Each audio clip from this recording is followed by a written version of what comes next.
Can you describe then the book of positive aspects a little Well, that's more purely a deeply? momentum building exercise. In other words, if you can find a subject or a person that you're feeling some positive aspects about, and you will focus upon them and write them, in your attention to that vibrational frequency, more and more and more will come. The book of positive aspects is the most momentum building process that we offer.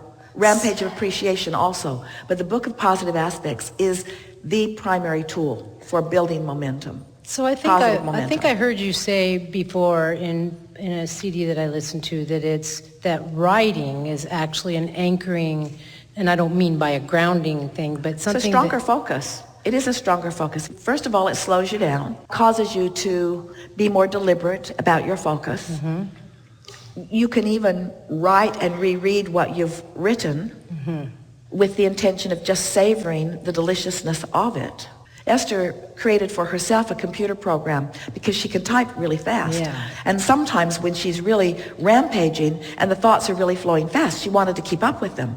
But usually it is a much better exercise if she is writing, even though it is much slower. Manually, okay. And I know I have some resistance going with writing because it's something I have to sit down, focus, take time away from something else. I can't multitask when I'm doing it. Well, once you've been applying processes for a while, we encourage that, let's say that you begin noticing that there's some momentum going not in the direction of what you want on a subject or two or three. Mm-hmm.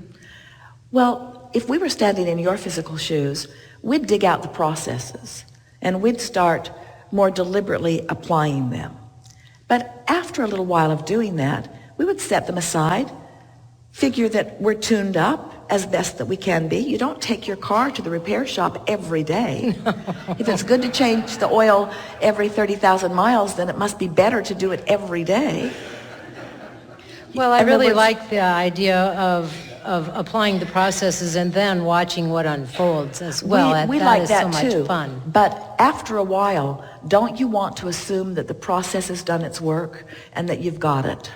And then just enjoy. Then just enjoy. Because sometimes there is something about going back and doing it again that implies I don't have it. And there is a sort of anti-momentum that happens with that, where you've got it. Let how you feel. Esther doesn't do the processes every day, but when things start getting a little bumpy, she does. And she has her favorites that she knows always works under this condition. She knows how to get the log jam that can balance her back out again. Yeah. Good. Yeah. Well, and I'm just reaching for higher levels of vibration, which is, I'm up here a lot of the time, and I've been doing just a little bit of this. I'm hardly ever down here anymore, which is so wonderful. Well, if the process isn't fun, it's no longer serving its purpose. If it's fun? If it's no longer fun, it's no longer serving its purpose. In other words, when it starts being work, I need to do this, Yeah, I need to do this, I need this. Forget it. Right. Well, and that's sort of why you want there to be enough momentum that you're called to it, you see. But if you're doing the process in order to make an adjustment, then we would say, go do something fun. Well, and then how, because I do get, it's not answers, messages, whatever, in my meditation, or oftentimes after it, through the day after I've meditated. And I talked to somebody here at the workshop that said that they were audio clairvoyant, and I do hear voices. I just thought it was the chatter in my head. And can you tell me that, like, when I think I'm hearing you, is that what I'm hearing? It's a translation of vibration, and it is your perception of that which we are. There's something that we wanted to put in there ahead of that and sort of soothe this. The most significant thing to acknowledge, here's a really fun game. It would be particularly good for you. Identify something that you care about knowing about. Like even the question that you just posed to us. Write the question down. And at the top of the page, write, this is a step one moment. This is a step one question. This is a question from a place of really not knowing the answer. This is a question to which I really do want to know the answer. And then on the bottom of that page, write, and I am fully expecting things to move into place over the next short while that will bring me this knowing.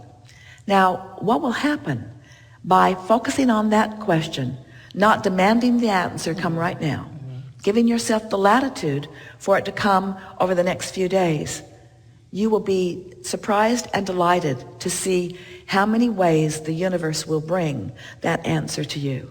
Great. Not just through your own process of hearing the thought in your mind, but someone else out of the blue will say it to you with no rhyme or reason why they're saying it to you.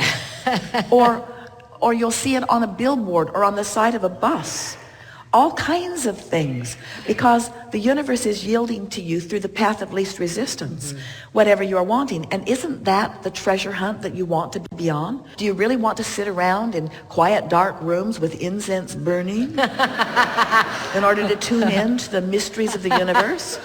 Or do you want to just ask a question and know that the answer is coming, and then enjoy the myriad of ways in which the answer comes? And you'll get really good at being aware. You can just feel it. Esther's beginning to call it the punctuation. It's the punctuation. It's, I know it, but there's an added energy movement, punctuation, that lets me know for sure that this is a specific answer to a specific question that I'm being given. And nothing makes you feel more loved or more Knowing. More knowing, more in the focused eye of Source. Really good. Thank you. Yeah, yeah.